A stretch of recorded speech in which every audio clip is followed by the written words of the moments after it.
this is the problem in the world today. There's no unity. We can't sit together even, we can't get close together. Then how we'll get our minds together and hearts together and our vision, united. Brothers, come close. Come on. Bismillah. Come. Yeah, come. Hi. Bismillahir Rahmanir Rahim. Alhamdulillahi Rabbil Alameen. Wa salatu wa salam ala Sayyidil Mursaleen wa ala alihi wa sahabati ajma'in amma ba'd. So I was requested to speak about something that I really, as a disclaimer, I have to say that I am not the person that has it, but I would certainly like to have it. So in the hopes that I might induce myself and others to acquire the qualities that we're going to talk about, and that is discipline in the times of distraction. Discipline. So, if you look at our religion is a religion of discipline. It is discipline. That's what it is. It's called discipline. Submission. What do we say Islam? What do we mean by Islam? Islam means submission. So submission, it means that we no longer follow our desires, we no longer follow our I think, we follow the order, al-amr. Now, if you look at a military, for example, in the army, where you have to have it's life and death.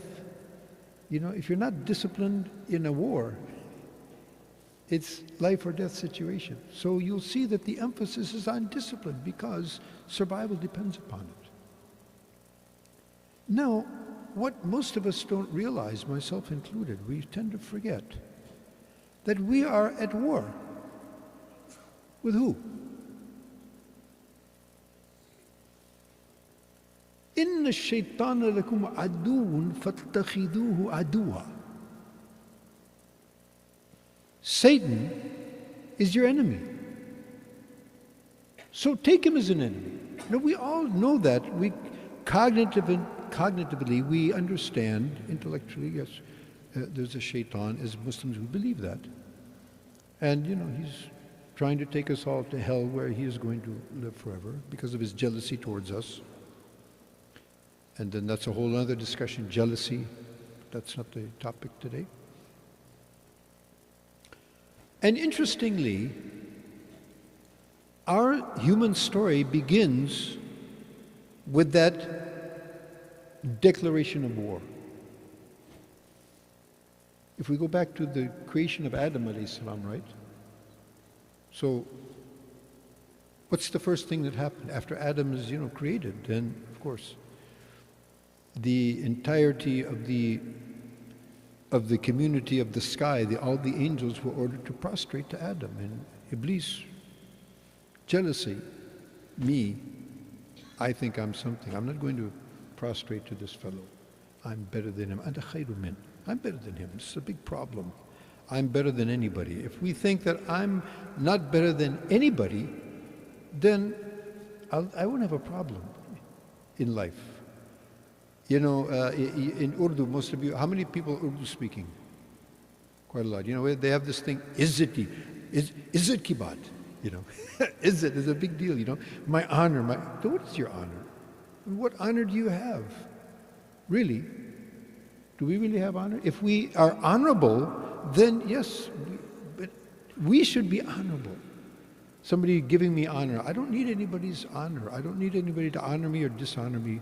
That's not going to make me more honorable. My behavior is going to make me more honorable.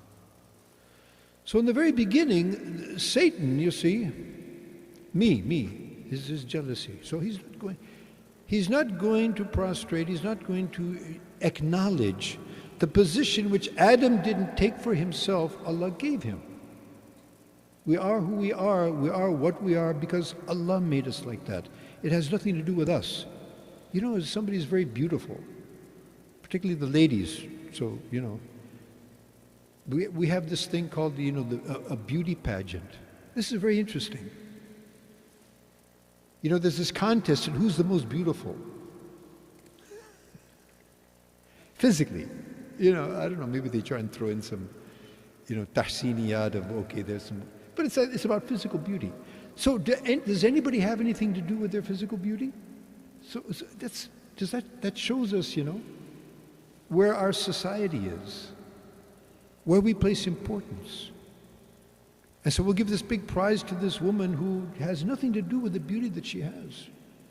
As a matter of fact, this beauty a lot of times becomes a deficit.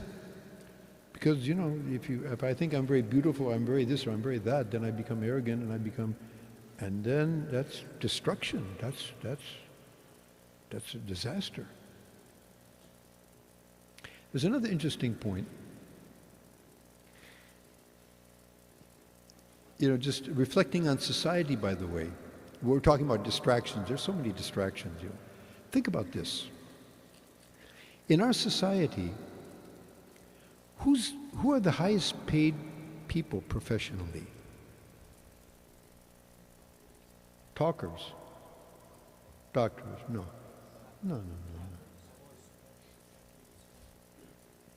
Entertainers. When you say athletes, what are they doing? You have nothing to do with that. You're getting entertained. And sometimes it's very, you know, horrific entertainment. You know, American football is not you know, these poor NFL guys, you know, they end up with these concussions. Their life is destroyed. It's happening again and again, you know. And they're having contracts of millions of dollars a year contract. These people sing songs and, you know, they're the highest paid people out there, you know, these movie stars and what have you, you know. So we value that as a society. We think that's something, you know, that is, إنما الحياة الدنيا لعب ولهو. These are frivolities that we're supposed to be avoiding.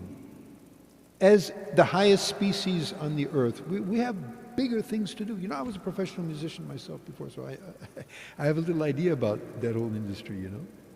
And it's sick. It's crazy. It's a very sick industry. It's the most, I think, probably the sickest industry that I can imagine, you know.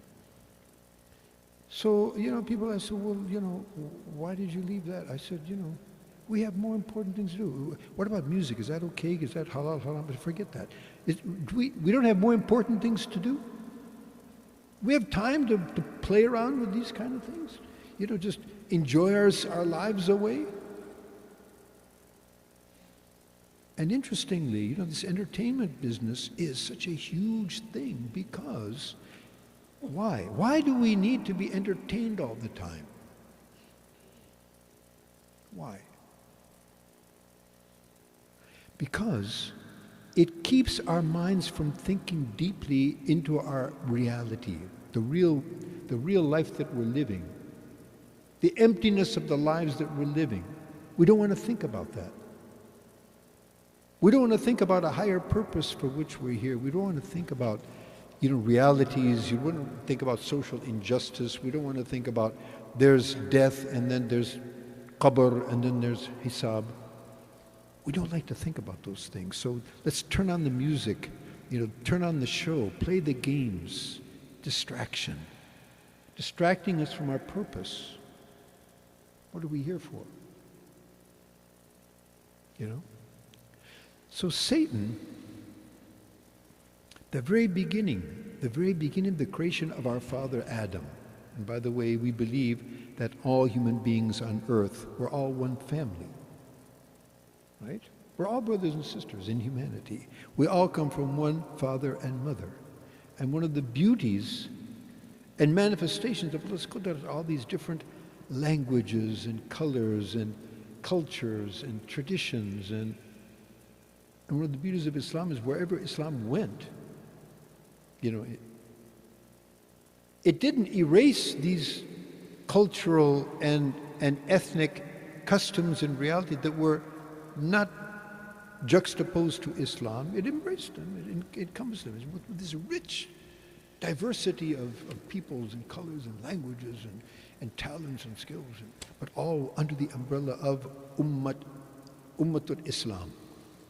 And then this nationalist thing came. I'm a Pakistani, I'm an Afghani, I'm a Turk, I'm a this, I'm a that. That killed us. One of the major things that killed us was this this introduction of nationality, ethnicity, which goes back to Shaitan.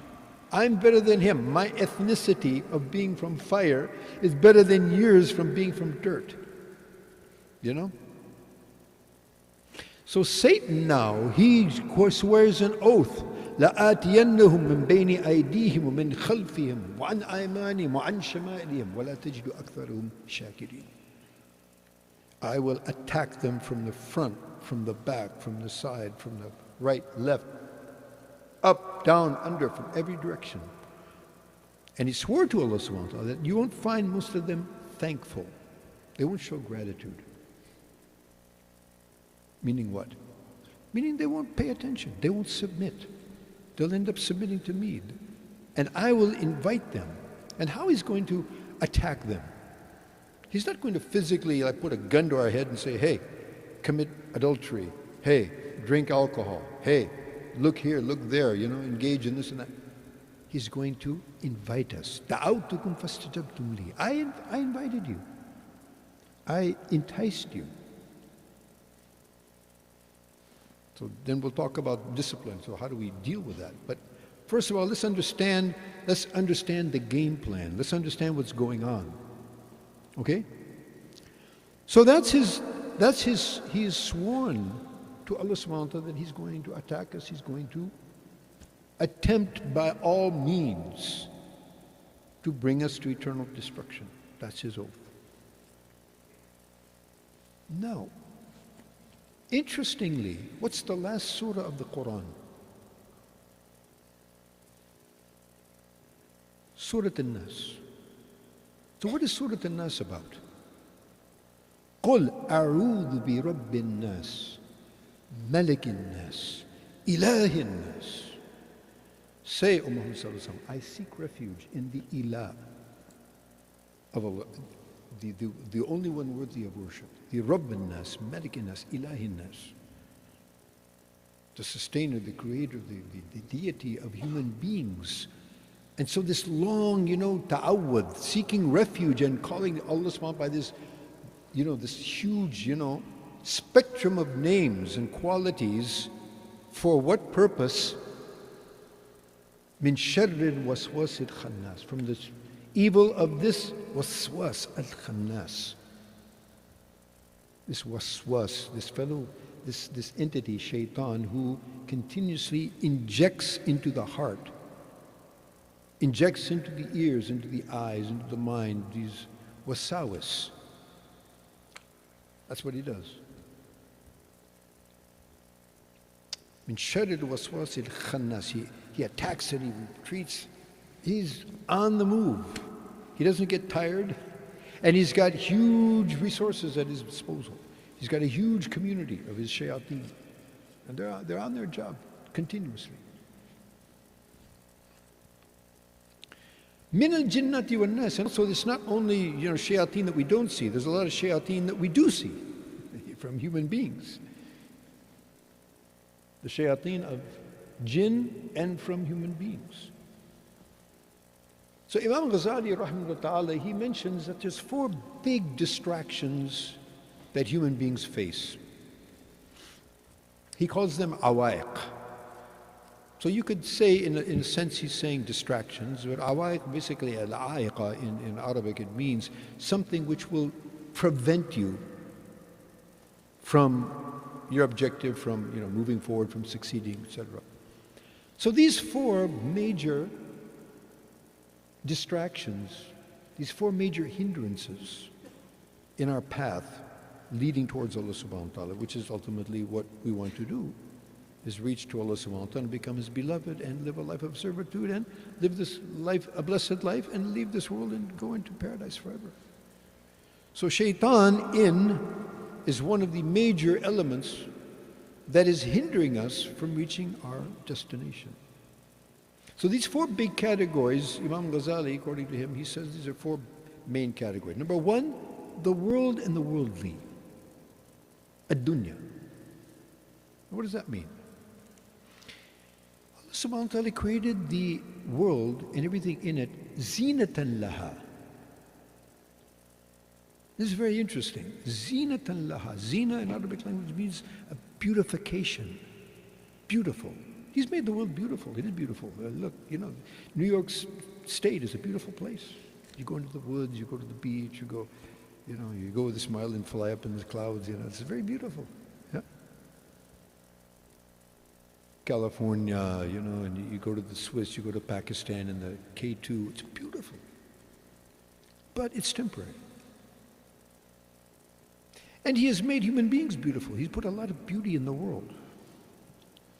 And that beauty is a manifestation of the fact that Allah subhanahu wa ta'ala, as Nabi alayhi sallam says, Allah is beautiful, He loves beauty. But there's another caveat here, that this beauty is also not simply as beauty and so that's the end of the story. This beauty is also a means of test. Do we focus and we get, carried away by the physical beauty that we can sense? Or do we see past this beauty, or we see this beauty and look beyond with the, as we call the ayn al-ibra. We look with the eye of insight that the beauty is a reflection, like when we see the reflection of something beautiful on the water or in the mirror. We know that the reality is not on the face of the water or in the mirror. The beauty is actually the reality behind that. Right? So all this beauty in the world is a reflection of Allah subhanahu wa ta'ala's beauty, which we cannot comprehend. But it's just kind of glimpses. So all of this attraction of the world and the worldly things, its engagement, all of these things, the spouses and children and mal and your properties and animals and it's all beautiful. And it's very attractive to man. Man is naturally attracted to these things. So the test is, do we get distracted by these things or not? So number one, we have to understand the reality and see them for what they are and exercise what Imam al-Ghazali and so many of the they've mentioned is zuhud. We have exercise zuhud regarding the world. What do we mean by this? Zuhud, abstention. Or what's another word that they use in English? Asceticism. Actually, we don't have the proper word, but let me explain what this means. I'll try to explain what this means. If we understand the world for what it is, it's to be utilized, it's a test, it's temporary, it's not forever. So we see it for what it is, and therefore we don't put more importance on it than it deserves. For example, the general way of life in the United States is you come here, you start your schooling, you get an education, so you get a degree, so you get a good job, so you're making money, right?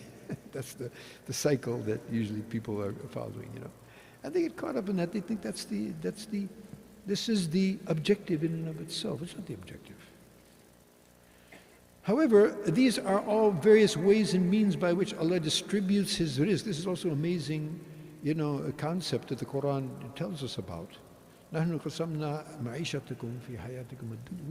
We distribute the rizq to you in this world. We think, we're working this, we're doing that, we have this craft, we have this business, we have this skill set, and by our intelligence it is Allah, His facilitating His distribution of rizq through these various ways. We need to see that. And so once we understand that that's what's happening, and this physical sustenance that we're getting, it's simply to keep our physical bodies alive so that we can engage in the purpose that we're here for, which is to live a life of submission, live a life of ubudiyah. We talk about that a lot usually when I come, right? So now, in that perspective, that working that we're doing, or that job that we're engaged in, or that business that we've set up, for that purpose, if that purpose, innamal a'malu binniyat, right? Actions are according to intention. That being the intention, so that is going to be a mubarak activity. In fact, that activity will be an activity which will be considered part of our life of servitude, an act of ubudiyah. On the other hand, it could be an act of gluttony. It could be an act of negligence. It could be an act of actual kufr. What does kufr mean? Kufr means covering up. What is a kafir? Kafir is a person who covers up the reality of the existence of Allah or a quality of Allah or something known to be Islam, a fundamental of Islam without any ambiguity. Whereas every human being actually, they know that there's a creator of the universe and control of the universe. Just let that human being who says he's a kafir, he's out in the middle of the sea with 70-foot waves, throwing his boat up and down in the air. What does he say? Oh my God. Even people, kafir, something happens to him and he says, oh my God, oh my God. Well, oh, your God. Why are you calling your God? You don't believe in him. So why are you calling to him? So actually that is the fitrah. That is the manifestation of the ahad al-awwal. The ahad al-mithaq, as we call it. I took down some notes. I put my boarding passes to use, because I took down some notes what I wanted to talk. I don't usually follow these things, but I thought I would do that. So I thought, so I put these to good use, I think. So what are we talking about? Yeah, so, so what we have is that the human being by his nature, he knows in his inner self that there is a creator because he already gave witness to his presence. While we were all souls, Allah subhanahu wa ta'ala took an undertaking from us. Alastu bi rabbikum? Qalu bala. Am I not your Lord? Yes. Okay, I'm sending you into the world to see who remain on that oath. Okay, so now we have this world in the worldly. The world is a big, multifaceted, mega distraction. For most, but not for all. If we see the world for what it is, we use it to our advantage, for our purpose, and save ourselves, take what is beneficial and filter what is going to be detrimental, then we're going to have barakah, we're going to have khair, it's going to be a means of goodness. Okay. There's a lot of discussion that we can have on that, but that's a basic thing. So our engagement in worldly things, we have to do so with mindfulness, not with negligence, not with ghafla. With yaqada. We have this concept of being awake. Not simply awake, your eyes are open like in the morning. Your mind, your senses, your thinking is awake. We try to see things in the lens of reality. What's really happening here? I'm going to work, I'm being tested. I'm talking to my boss, I'm being tested. Allah's watching. I'm dealing with my subordinates, I'm being tested. I'm going to the market, I'm engaging in transactions. I'm engaging with my friends and relatives. I'm walking. Every activity we're engaged in, this is all a test. So when we see the world and the engagement in it, all these activities are tests, individual tests. So we'll be very careful how we engage with the world and the worldly. May Allah give us all tawfiq.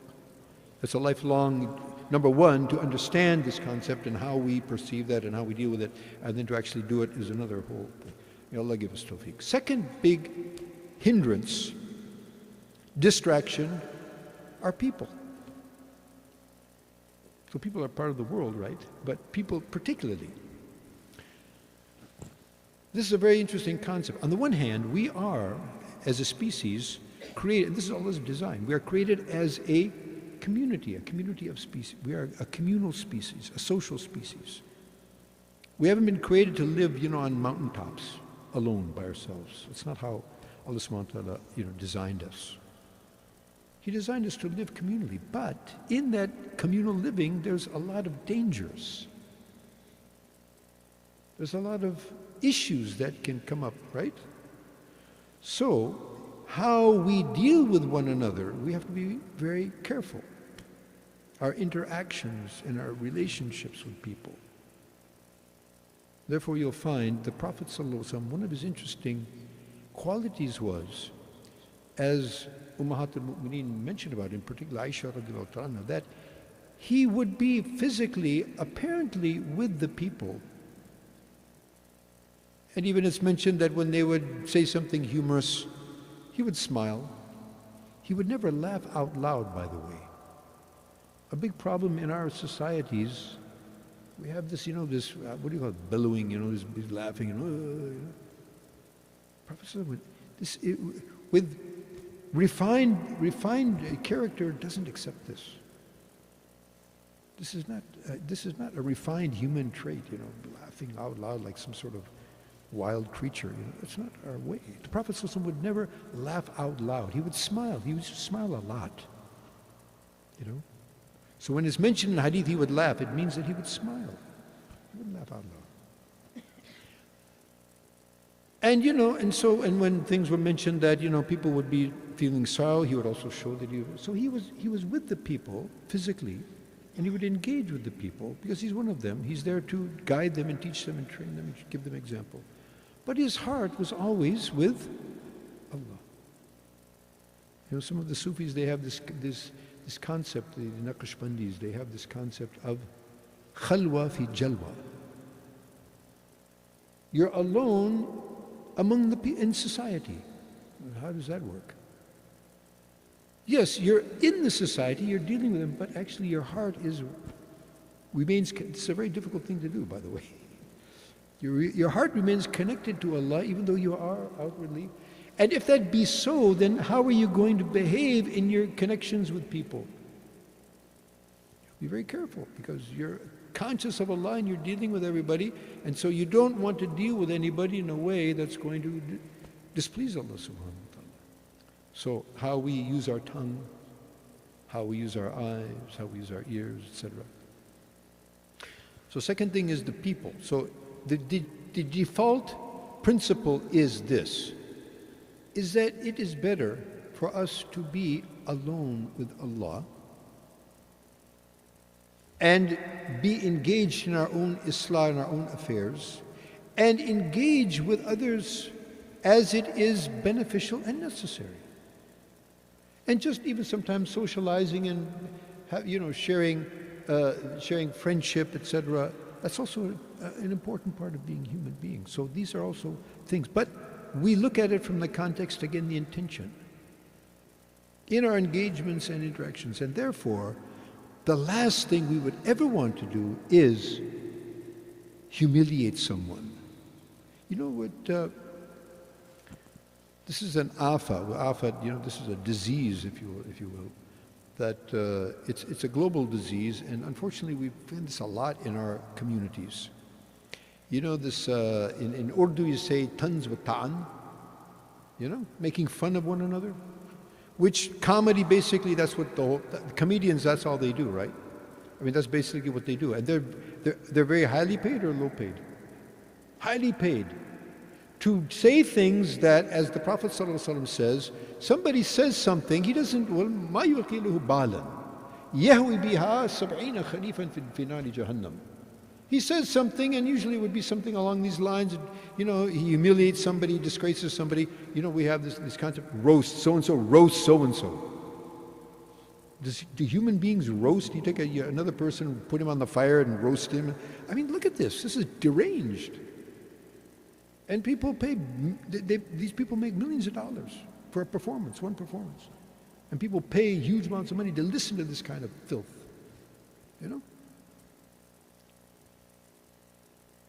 So the Prophet ﷺ says, somebody says something like this, and they're getting thrown into a Jahannam for 70 years, they're falling in that Jahannam for this, So the last thing we want to do is, the Prophet ﷺ had a wonderful sense of humor, but he never humiliated anyone.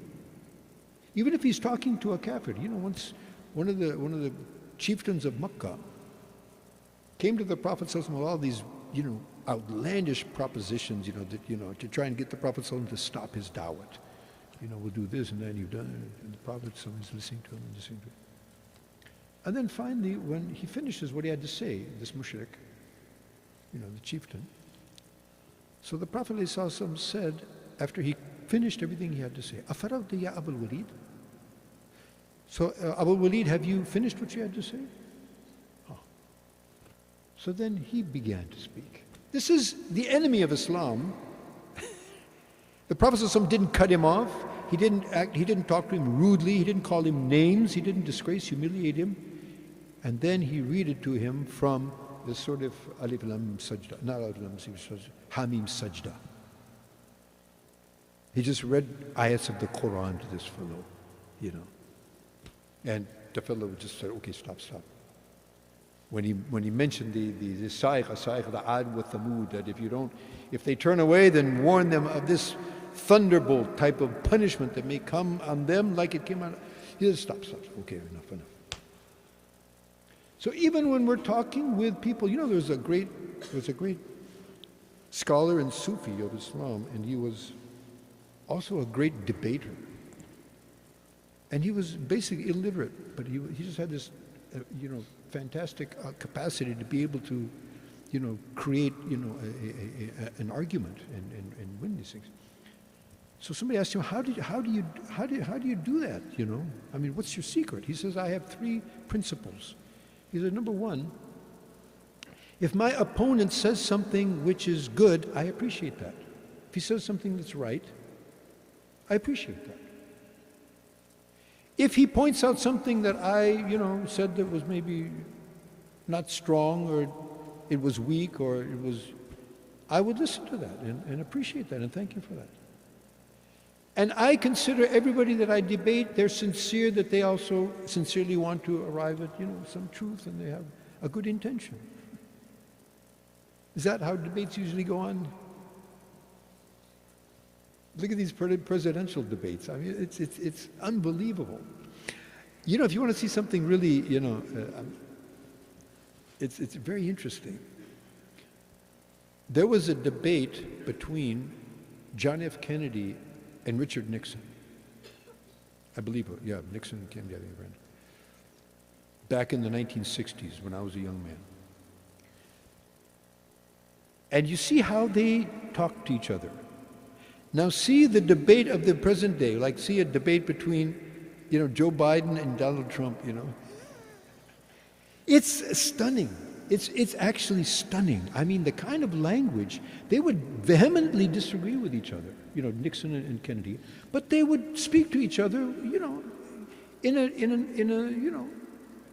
with etiquette, with some human nobility, with some human etiquette, But these people now, and the language they use, I tell you, the language that the politicians use on the public stage, my mother would have washed out my mouth with soap if I spoke like that when I was a kid. My mother wasn't a Muslim, but, So the society has deteriorated, So the second big issue, the second big distraction, even though it is a distraction that we have to deal with, and that is dealing with other people. So our relationships with other, as it said in the Quran, Inna salati wa nusuki wa mahyaya wa humati lillahi rabbil alameen. My prayers, my offerings, my sacrifices, my living, my dying. In other words, everything that I do should be for the sake of Allah. So my interaction with people, whoever they are, should also be for the sake of Allah. So we need to learn how those etiquettes work, how we, So this is a huge, chapter that we need to, educate ourselves and act accordingly. The third big distraction is shaitan, and we talked a little bit about that, right? And he's always after us. He doesn't have vacation. It's not like, okay, and there's another interesting thing. Imam Ghazali says he says so many interesting things, but this is really something to think about. Any enemy in the world, whoever they are, there is a possibility, even remote, maybe, but there is always a possibility that you can come to some agreement, There is, with other human beings. But is there a possibility that we'll ever be able to come to, look, shaitan, I'll do this, let's come to an agreement, so you don't bother me anymore. Is that possible? No. He'll never, it's not possible. So give up the idea that we're going to be able to manage this relationship some other way. No, it's muharaba. It's fight. It's war. And that's what Allah says. He's your enemy, so treat him like an enemy. If you know you have an enemy that's sworn to destroy you, you don't play around.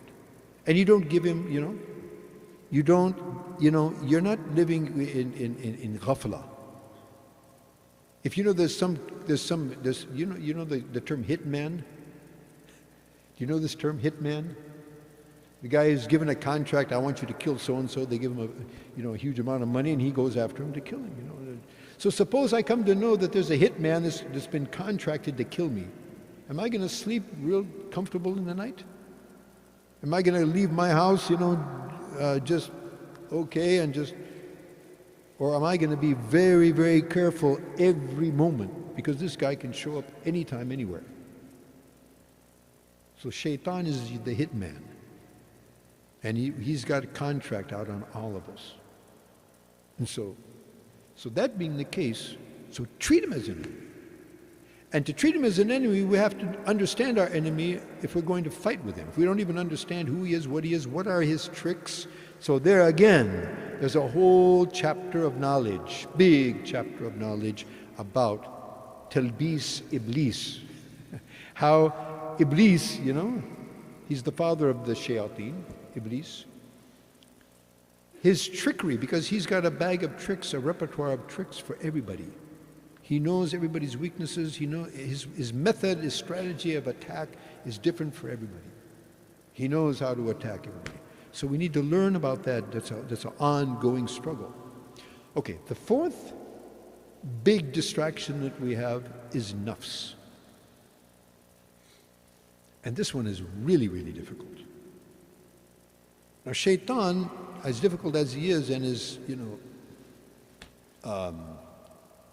adamant as he is and as constant as he is, he's outside. Nafs is inside. And you can't kill it because that's us, it's we, it's me. So this is an enemy inside, and the nafs works in collaboration with Shaitan. Nafs whispers Shaitan into the nafs, and nafs pushes us, go for it, do it, see it, say it, So, controlling this nafs, this is also another huge chapter, and that's why, in spiritual discipline, that's the crux of the matter, controlling this nafs. Now, so all of these areas, this is a lifelong struggle and lifelong learning. So we mentioned 4 big distractions. What are they? World and the worldly. Number 2, people, society. Number 3, Shaitan. Number 4, nafs. These are 4 big chapters of knowledge and practice. Allah give us tawfiq. Now, so these are the distractions. So what is discipline? So discipline is following an order. And as I said, if you see, how many people from Pakistan here? So if you know in Pakistan, there's only one person in the whole of Pakistani society that's on time. Who is that? I don't know, I haven't been in the army there. I rather doubt it, but one time I was with the cricket team. And they had the coach Bob Wilmer. Do you remember him? Yeah, you remember Bob Wilmer? Yeah. So I was giving him dawah and talking to him, and then, so he was saying, can we have this Fajr Salat? Can we have that like around 8, 9 o'clock in the morning? I said, no, Bob, we can't do that. He said, why? So I said, well, have you ever been up early in the morning before the sun comes up, like at the break of dawn? Have you ever been up around that time? I said, yeah. I said, how do you feel? Is the feeling that you get at that time, is it like after the sun rises, or do you feel it? I said, yeah, it's different. I said, You see, that's a very spiritual time. And that's the time when everything in the universe is actually, although everything in the universe is always praising Allah, but particularly that time, even the birds, you go out in the tree, you'll hear them. They're praising God, Oh, yeah, that's right. Okay, but at least they should go to bed on time. He's talking to the team, These guys, they're not disciplined actually. That's the problem with the Pakistani, their athletes. And he told me something very interesting. I asked him, I said, okay, you've been in England and you were in South Africa and you were working how do you find working with these guys? And I thought he was going to make some joke. he really amazed me. He said, actually, this has been the most rewarding time of my life. I said, yeah? Why? I mean, he said, because in those other places, like England, South Africa, we have infrastructure, we have planning, we have discipline, we have infrastructure. Everything is, there's a good system that we can work in. And here, zero. But the talent is unbelievable. This is the thing. In the Muslim world, we have talent, subhanAllah. We have talent that's just in any field. And when you take this talent and you put it in this corporate world, what do? They do amazing things. But for our own good, subhanAllah. Well, that's another story, So anyway, so the point is discipline. There was a fellow, his name is Jim Collins. He was from Stanford University. And he did a study. He had two very, very interesting books. One was called Built to Last, and the other book was called Good to Great. So he wrote this was a study that there's companies in the world that remain for over 100 years performing stellarly, really well. What's the, why? Why certain companies are, they just go on for centuries and some companies just flap? What were the qualities? Very interesting study, actually. Then he did another book. Okay, we have some companies that are really good, but they somehow reach a tipping point and they become great. Why? They did years, about 7 years, I think, study on this. What was it that, and he came to this conclusion. He said one thing: discipline. Why in Pakistan? Why in Afghanistan? Why in the Arab world? There's a lot of things that we can talk about. But one of the key things is we're not disciplined. We waste our time, we waste our resources, we don't have an objective in life. And so we squander away our time, our resources, our efforts, our skills, our talents, and we're nowhere. And then we blame the colonialists. We say it's the British fault, it's the Americans' fault, it's Israel's fault, it's whoever's fault. Yeah, they're all criminals, but we know they are. The why their criminality was able to overpower us and subject us when we're supposed to be Allah's actually chosen people. You heard about that? We're actually supposed to be the chosen people. We were chosen for something. So how is it that we've lost that glory? One of the key reasons is because we've lost discipline. We don't. And he came up with this thing. He said, you have disciplined people, you have disciplined thought. They're thinking disciplined. Now he's talking about it from a financial and economic and business standpoint, but we're talking about much higher objectives. But still, the rule holds true. With discipline, one achieves whatever it is. Can you be a star athlete without discipline? Just like we said, can you win a battle without disciplined soldiers? Can you have without a disciplined workforce? So without being disciplined, we're not going to be able to reach any kind of worthy objective. And so he says you need to have principled, disciplined people, disciplined thought, and disciplined action. So now, in our terms, that means that we need to discipline all of our faculties. And why would you discipline yourself? Because like I mentioned earlier, people would discipline themselves for some particular objective, to win the World Cup, to win an election. Congratulations, New York, mashallah, you've got the first. This is amazing. A Muslim mayor of New York, that's about the most awesome thing I've ever heard. Huh? What's that? What? I don't know about that. I don't know anything else about it, just the fact that the title, he goes by the fact that he calls himself a Muslim, that is unbelievable. And think about this. The two major hubs of the world's civilization today, New York and London, both have a quote-unquote Muslim mayor. That's amazing. So there's light in the tunnel, folks. So I mean, it's a start. Hey, you know, it's amazing. So how did I get off on that thing? So we have to have discipline on many levels. So we have to have disciplined objective, number one. Our thinking is different than other people. We have a different objective of life. Go out on the street and ask anybody walking around, or go down to City Hall, or go to the White House, or go anywhere. Go to, you know, Meta, or go to, you know, Tesla. What's your purpose of life? You'll be amazed at what you hear. 50% of the people are going to say, I don't know, I'm trying to figure that out, you know. And they spend their whole life, you know, and they never figure it out, you know. And then others have this really weird, you know, objectives of life, you know. I want to live for 1,000 years. Okay, then what?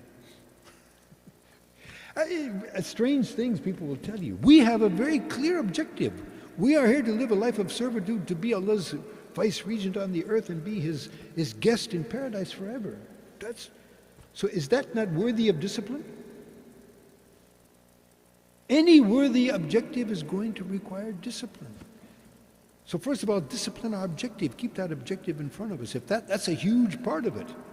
If we have a very high objective in front of us and we're really motivated to achieve it, we're going to get ourselves disciplined. Now, that discipline is going to translate on our eyes, how we use them, on our tongue. We talked about that a little bit. How we use it, how we use our ears, what we think about. Even our thinking is under Allah subhanahu wa ta'ala's scrutiny. The thoughts that we allow into our hearts, we need to control that. That needs to be disciplined. Our actions need to be disciplined. Our resources, the biggest and most important time. Subhanallah. Everything in this world, you lose it. There is a replacement. May Allah forbid, you know, somebody's wife or husband dies. Okay, you can have another one.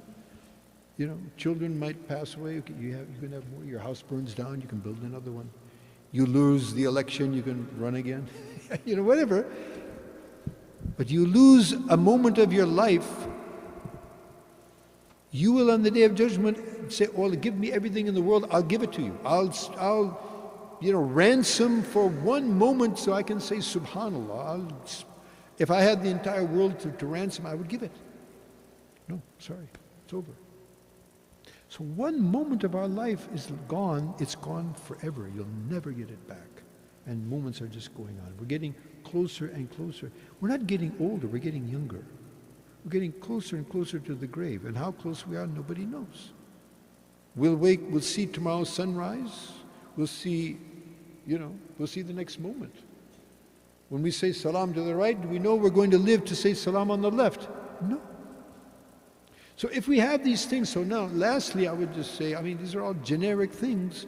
You know, it's for all of us to contemplate our own situation, and that's why I'm saying number one thing we have to do is take account of ourselves. Umar radiallahu ta'ala, he says, "Hasibu qabla an tuhasabu." Take account of yourselves before you're taken account of. So we should contemplate, do I have an objective of life? If I have an objective of life in my 24 hours a day, how much time am I committing to achieve that? Have I disciplined myself in terms of my actions, in terms of utilizing my resources? Do I have a plan? Do I have a strategy to achieve these things? All of that requires discipline. Second thing, find company of people who are disciplined. You know, being in the company of people, it's very contagious. You know, the Rasul, he says, "Al-mar'u ala dini akhihi, ad-din khalilihi, falyandur man yukhalil." Very interesting. The person is on the deen, meaning what? On the level of deen, you know, the level of religiosity and level of virtue, or vice for that matter, depending on the person. He's on that level of the person that he's intimate with. We have to interact with so many people during the day, but I mean, we have certain people that we spend a lot of time with. We're very intimate with them. We have, you know, very intimate relations with them.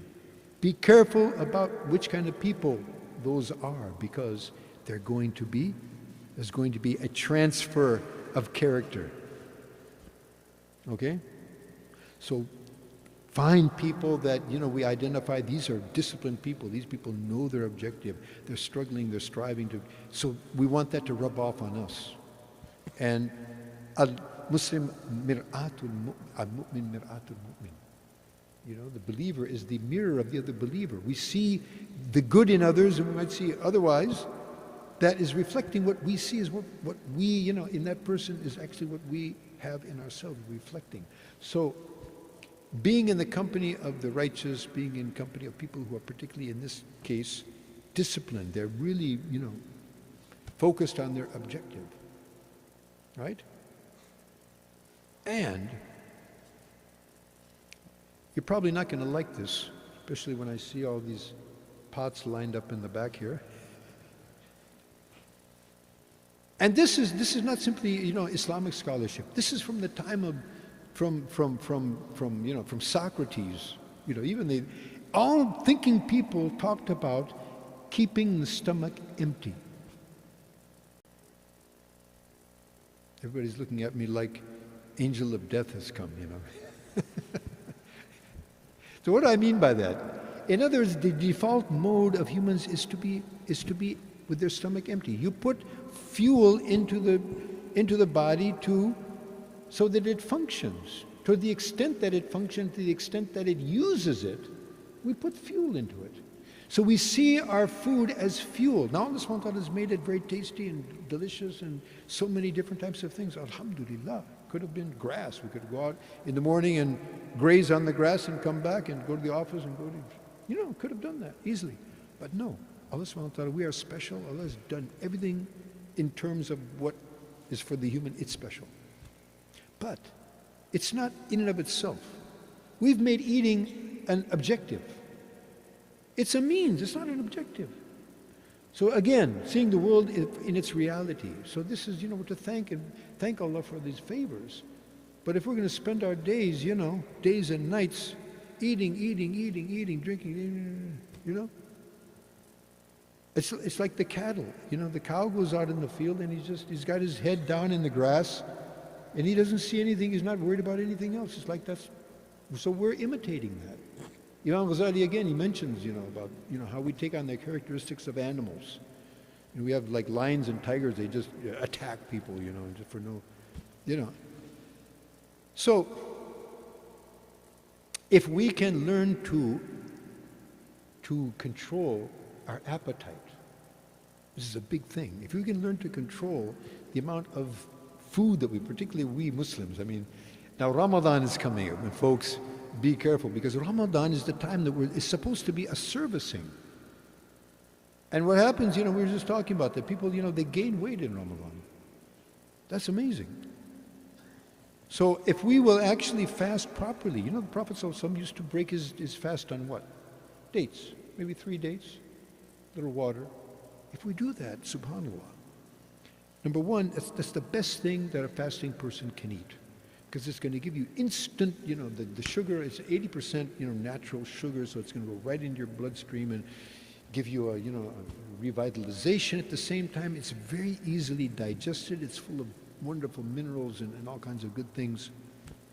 At the same time, it's easy energy. So your whole digestive system, which is in sleep mode for the past 13, 14, 16 hours, depending on the season, it needs a very light wake-up. You're going to bombard it with, pakore, samosa, roll, patane kya. Yeah? So it's a disaster. These things are really harmful. These fried things are very harmful, but especially if you're fasting, this empty stomach, it's a disaster. That's why, after iftari, the people come to Maghrib and they're in pain. No, really. It's amazing. And they keep doing it every day. That's what really amazes me, one day we got hurt, now, we should. But so let's take an undertaking. The first discipline we need to do is do that. If we can learn to discipline ourselves at in our food intake, it's going to, because what happens is we have to ultimately discipline our eyes, our tongues, our minds, and other areas of the body, right? And the malak of this is the intake of food. So why fasting? People get more spiritual because with that empty stomach, the spirituality of the person, it's kinds of, unveils itself. It comes to fore. Otherwise, this shahwani, this animalistic that we're feeding, the animalistic nafs that we're feeding, so the animalistic side of us, takes preference, takes prevalence. So if we can control ourselves in this thing, it's going to go a long way in helping us to control these other things, controlling our tongue. Person eats more, he's going to start talking more, he's going to start looking where he gets kind of unravels, He wants to sleep more, and he wants to drink more water, which is going to, and it's a vicious cycle. So yes, of course, with moderation. So if we can learn to discipline ourselves in these things, inshallah, right? Our food intake, learn to discipline our eyes, discipline our tongues, particularly our tongues, particularly our minds. Just don't think anything that comes into the head. We're going to be held accountable for that also. Control the thoughts. Shaitan is putting thoughts in the mind, putting them directly into the heart. There's injections. So we are aware of that. We ward them off. These are attacks. We ward them off. Right? And of course, the practices that we do as Muslims, the prayer itself is discipline. So I was asking, who is the only person in Pakistan that's on time? The Imam, Muazzin, the Imam. He has to be on the minute. As soon as the clock hits, the minute, everybody's, kahan hai? Der ho gaya. 1 minute he's late and everybody's parishan. You are 2 hours late at your office, you're 3 hours late on any appointment, and you're this poor Imam, he's the only guy in the whole society that has to be on time. But it shows us that Islam is a religion of discipline. There's a system.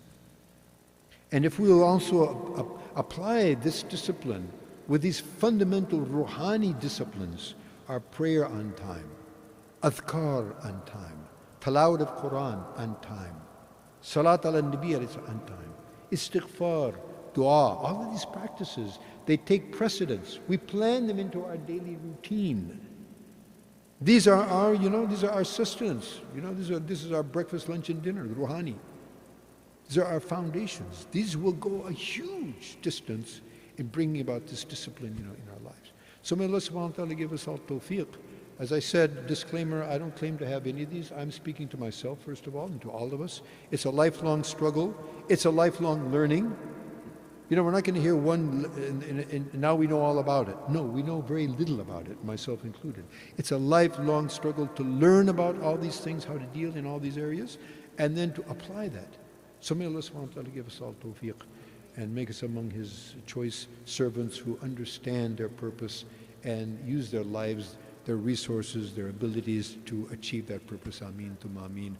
وآخر دعوانا الحمد لله رب العالمين سبحانك اللهم وبحمدك نشهد أن لا إله إلا أنت نستغفرك ونتوب إليك والسلام عليكم ورحمة الله وبركاته. وإياكم.